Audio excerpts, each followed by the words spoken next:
Back to my channel. आप अभी हमारे ऑनलाइन सॉल्यूशन बिसाही के इस यूट्यूब चैनल पर उपस्थित है। साथियों, आज हम बात करेंगे कि मुख्यमंत्री उद्यमी योजना का जो फॉर्म फिलअप का डेट है वो जारी हो चुका है। यानी 15 सितंबर से 30 सितंबर तक इसका जो डेट है वो रखा गया है। तो आप लोग इस योजना के लिए इच्छुक हैं तो कौन कौन से डॉक्यूमेंट आपको बनवा लेने चाहिए, ताकि जैसे ही आवेदन शुरू हो आपका फॉर्म सही तरीके से भरा जाए। और इसमें जो है करेंट अकाउंट का क्या प्रोसेस है, जीएसटी का क्या प्रोसेस है, सारी जानकारी इस वीडियो में मिलने वाला है। तो आप लोग शुरू से लेकर लास्ट तक वीडियो को ज़रूर देखिएगा ताकि एक एक जानकारी आपको उपलब्ध करवा सकूँ। साथियों, मैं आपको बता देना चाहूँगा कि वित्तीय वर्ष 22-23 में जो है इसमें मेरी वाइफ का सिलेक्शन हुआ है। तो इसमें एक एक जानकारी हमें पता है और वही जानकारी मैं आप लोगों के साथ शेयर करने वाला हूँ, वही एक्सपीरियंस शेयर करने वाला हूँ। और एक एक चीज़, चाहे वो फॉर्म भरने से लेके ट्रेनिंग तक का जो एक्सपीरियंस रहा है वो सारे मैं आप लोगों के साथ शेयर करने वाला हूं। तो मुझे आशा और उम्मीद है कि आप वीडियो को पूरा देखेंगे। चलिए हम वीडियो को शुरू करते हैं। जैसा कि आपको पता होगा कि मुख्यमंत्री उद्यमी योजना 23-24 के लिए जो है नोटिफिकेशन जारी हो चुका है और इसका जो आवेदन है वो 15 सितंबर से 30 सितंबर तक भरा जाना है। जैसा कि आप देख रहे हैं, हमने जो हाईलाइट किया है मुख्यमंत्री अनुसूचित जाति, इनमें SC ST EBC BC और जितने भी महिलाएं हैं वो सभी महिलाएं, और जितने भी जनरल कैटेगरी के युवा हैं वो सभी युवाएं जो है इसमें फॉर्म को फिलअप कर सकते हैं। फॉर्म फिलअप करने के लिए आपको आपका जो एज होना चाहिए वो मिनिमम 18 साल होना चाहिए और मैक्सिमम 50 साल होना चाहिए। यानी जो एज का कैटेगरिया है वो 18 वर्ष से लेकर 50 वर्ष तक का होना आवश्यक है। इसमें एक चीज़ आपको मैं बताना चाहूँगा कि इसमें जो क्वालिफ़िकेशन होगा वो मिनिमम इंटर पास होना ज़रूरी है। अगर इससे कम अगर आप क्वालिफ़िकेशन रखते हैं तो आप इस योजना के लिए जो है एलिजिबल नहीं है। तो मिनिमम इंटर क्वालिफ़िकेशन इसमें ज़रूरी है। एज की बात करें तो एज 18 से लेकर 50 साल तक के बीच होना चाहिए। और इसमें आपको बात करें कि कौन कौन से लोग फॉर्म भर सकते हैं, तो इसमें बिहार के कोई भी कैटेगरी के महिला एवं पुरुष इसमें फॉर्म आसानी से भर सकते हैं। अगर आप SC कैटेगरी से भरते हैं तो SC का सर्टिफिकेट आपको लगाना होगा। ST कैटेगरी से भरते हैं तो ST का सर्टिफिकेट लगाना होगा। EBC कैटेगरी से भरते हैं तो EBC का सर्टिफिकेट देना होगा। अगर आप जनरल कैटेगरी से भरते हैं तो किसी भी तरह का जाति प्रमाण पत्र आपको देने की ज़रूरत नहीं है। तो आप लोग इस चीज़ को समझ लीजिए। महिला की स्थिति में आपको मैं बता देना चाहूँगा कि अगर कोई महिला इसमें फॉर्म भरती है और वह SC ST EBC और BC कैटेगरी से संबंध रखती है तो ऐसी स्थिति में आपको जो है महिला का जाति प्रमाण पत्र उनके पिता के नाम से बनवा कर देना पड़ेगा। यानी एक चीज़ डाउट क्लियर कर दीजिए कि अगर SC ST EBC और BC की महिला अगर इसमें फॉर्म फिलअप करती है तो महिला के नाम से आपको जो है इसमें जाति प्रमाण पत्र उनके पिता के नाम से बनवा के देना पड़ेगा। इसमें पति का, अगर शादीशुदा महिला है तो पति का जो है जाति इसमें वैलिड नहीं होगा। चलिए हम आगे बढ़ते हैं। आपको इसके बारे में एक एक चीज़ मैं आपको समझाने का कोशिश करूंगा।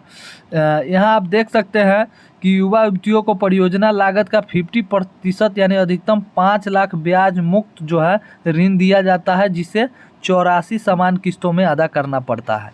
यानी कहने का मतलब है कि अगर आपका 10 लाख का लोन सेंक्शन होता है, पास होता है, तो आपको 5 लाख जो है इसमें माफ़ कर दिया जाता है और बाकी के 5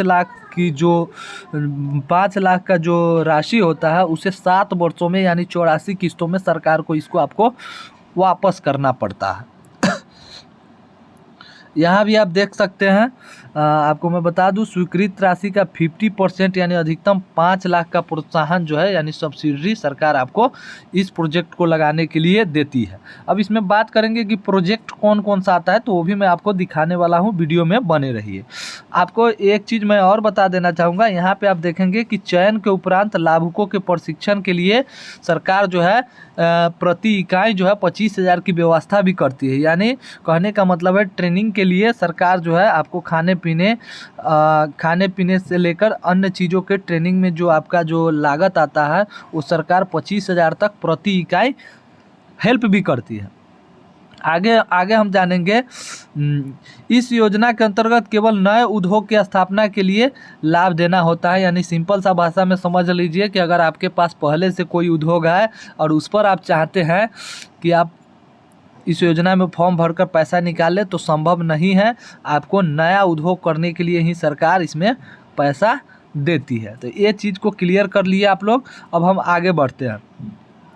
आगे बढ़ेंगे, यहाँ पे आपको मैं एक चीज़ और बताना चाहूँगा। जैसे 22-23 में हमारे एक्सपीरियंस के अनुसार हमें जो डॉक्यूमेंट लगा था, फॉर्म भरते समय हमने सेविंग अकाउंट दिया था, लेकिन जैसे ही हमारा नाम सिलेक्शन लिस्ट में आया था तो उसके बाद हमने एक फार्म के नाम से, जैसे मान लीजिए उदाहरण के लिए अगर आप अपने दुकान का कोई नाम रखना चाहते हैं तो उस नाम से आपको एक करेंट अकाउंट यानी चालू खाता खुलवा के आपको पोर्टल पे अपलोड करना पड़ेगा, तभी पैसा आपके इसी अकाउंट में क्रेडिट किया जाएगा। यानी चयन के उपरांत आपको जो है जीएसटी युक्त करेंट अकाउंट खुलवा के पोर्टल पे अपलोड करना होगा, तभी जाके पैसा जो है आपके उसी करेंट अकाउंट में आएगा। लेकिन फॉर्म भरते समय आप चाहे तो कोई भी सेविंग अकाउंट इसमें आप अपलोड कर सकते हैं, लेकिन चयन के उपरांत आपको जो है इसमें एक करेंट अकाउंट खुलवाकर फार्म के नाम से देना पड़ेगा। जैसे विवेक इंटरप्राइजेज हो गया और सारे जो भी आपको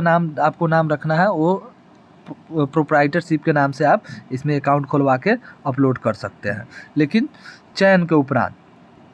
इसमें आपको बता दें, आपको शुरू में ही बता दिए हैं कि लाभुक जो है बिहार का स्थायी निवासी होना चाहिए। किसी भी कैटेगरी के लोग इसमें ऑनलाइन आवेदन कर सकते हैं। और इसमें जो क्वालिफ़िकेशन है मिनिमम 10+2 होना चाहिए। जैसा कि आप देख पा रहे हैं कि इसमें 10+2 मिनिमम क्वालिफ़िकेशन होना चाहिए। उम्र सीमा आपको बता ही दिए हैं कि 18 से लेकर 50 तक के बीच उम्र होना चाहिए। आपको यहाँ पे आप देख लीजिए, प्रोप्राइटरशिप के मामले में आवेदक के नाम से व्यक्तिगत खाता या फॉर्म के नाम से चालू खाता मान्य होगा, परंतु आवेदक के ऋण एवं अनुदान स्वीकृति के उपरांत, जैसा ही पहले ही हमने बता दिया कि अगर आपका लोन पास हो जाता है तो आपको जो है व्यक्तिगत चालू खाते को फॉर्म के नाम में परिवर्तित करा के पोर्टल पे अपलोड किए जाना है। यानी सीधा सा मतलब अगर आपके पास पहले से करेंट अकाउंट है तो आप लगा सकते हैं, चाहे सेविंग अकाउंट हो या करेंट अकाउंट हो, आप लगा के फॉर्म फिलअप कर सकते हैं। लेकिन जैसे ही आपका नाम सिलेक्शन लिस्ट में आ जाएगा तो ऐसा स्थिति में आपको जो है फार्म के नाम से करेंट अकाउंट खुलवाना पड़ेगा विथ जीएसटी। ये आप समझ चुके होंगे। और एक चीज़ और इसमें आपको बता देना चाहूँगा कि जो भी लोग इसमें फॉर्म भरने के लिए इच्छुक है, वे लोग का अगर सिलेक्शन हो जाता है तो वो लोग एमएसएमई सर्टिफिकेट यानी उद्योग आधार रजिस्ट्रेशन भी करवा के रखेंगे, ताकि किसी तरह का कोई दिक्कत ना हो। आप यहाँ पे देख लीजिए, डॉक्यूमेंट जो लगने वाले हैं वो इंटर का मार्कशीट सर्टिफिकेट, जाति प्रमाण पत्र, उद्यमी योजना का जो सर्टिफिकेट होता है एमएसएमई सर्टिफिकेट, आधार कार्ड, पैन कार्ड, फ़ोटो, हस्ताक्षर और बैंक अकाउंट, जिसमें स्पष्ट लिखा होना चाहिए कि ये खाता, चाहे कोई भी अकाउंट हो, उस पर स्पष्ट लिखा होना चाहिए कि खाता जो है इतने तारीख को खुला हुआ है।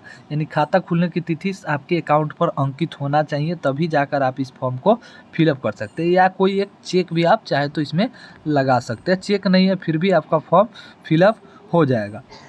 एक बार फिर से मैं बता दूं कि इसका फॉर्म फिलअप जो है 15 सितंबर से 30 सितंबर तक होना है। तो अभी आप लोग फ़िलहाल जितने भी लोग इसमें आवेदन करना चाहते हैं वो सभी लोग इसमें, मैं डॉक्यूमेंट कुछ बता देना चाहूँगा। इसमें जो है जाति प्रमाण पत्र, आय प्रमाण पत्र और आवासीय प्रमाण पत्र, ये 3 चीज़ें जो है आप लोग बनवा के रखिए। महिला की स्थिति में पिता के नाम से जाति प्रमाण पत्र बनवाइएगा, ताकि फॉर्म भरते समय या फॉर्म भरने के बाद आपका फॉर्म रिजेक्शन का चांस जो है कम हो।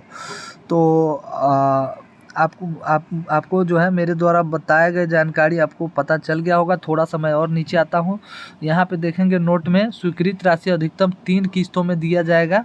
यानी 3 किस्त में आता है। पहली किस्त 4 लाख, फिर दूसरी किस्त 4 लाख और तीसरी किस्त 2 लाख, यानी टोटल 10 लाख। 3 किस्त में पैसा आपका आएगा 4 लाख 2 लाख, यानी 2 बार ट्रेनिंग होगा। पहला किस्त मिलने से पहले और दूसरा किस्त मिलने से पहले ट्रेनिंग होगा और इस ट्रेनिंग में आपको हिस्सा लेना पड़ेगा, अटेंडेंस बनाना पड़ेगा, तभी जाकर आपका राशि का भुगतान किया जाएगा। और इसमें एक चीज़ और आप देख सकते हैं कि इस योजना का लाभ परिवार के किसी एक ही सदस्य को दिया जाएगा। अगर 2 लोग फॉर्म भरते हैं और दोनों का नाम लिस्ट में आ जाता है सिलेक्शन लिस्ट में, तो इसमें दोनों को नहीं मिलेगा। लेकिन आप कोशिश करिए कि फैमिली में एक ही लोग जो है इस फॉर्म को भरे, ताकि किसी तरह की परेशानी ना हो। और अधिक आप जानकारी चाहते हैं तो उद्योग विभाग का हेल्पलाइन नंबर यहाँ पे दिया हुआ है, जो 10 बजे से लेकर 5 बजे तक आप किसी भी समय पर आप ये टाइमिंग के बीच में जो है इस टोल फ्री नंबर पे कॉल करके आप संपर्क कर सकते हैं। विशेष आपको जानकारी चाहिए तो आपके ज़िला में एक जिला उद्योग केंद्र होता है, वहाँ पे जाकर आप इसके बारे में पूरा जानकारी ले सकते हैं। और किसी तरह का कोई परेशानी के लिए या कोई सुझाव के लिए या कोई चीज़ अगर हमसे छूट गया हो, अगर लगता हो कि ये सवाल आपसे पूछा जाना चाहिए, तो आप ये सवाल सीधा हमारे कमेंट बॉक्स में पूछ सकते हैं, तुरंत आपको रिप्लाई दिया जाएगा। आशा और उम्मीद करता हूं कि मेरे द्वारा दी गई जानकारी आपको अच्छी लगी हो। तब तक के लिए जय हिंद। फिर मिलते हैं एक नए वीडियो और एक नए टॉपिक के साथ। जय हिंद, वंदे मातरम।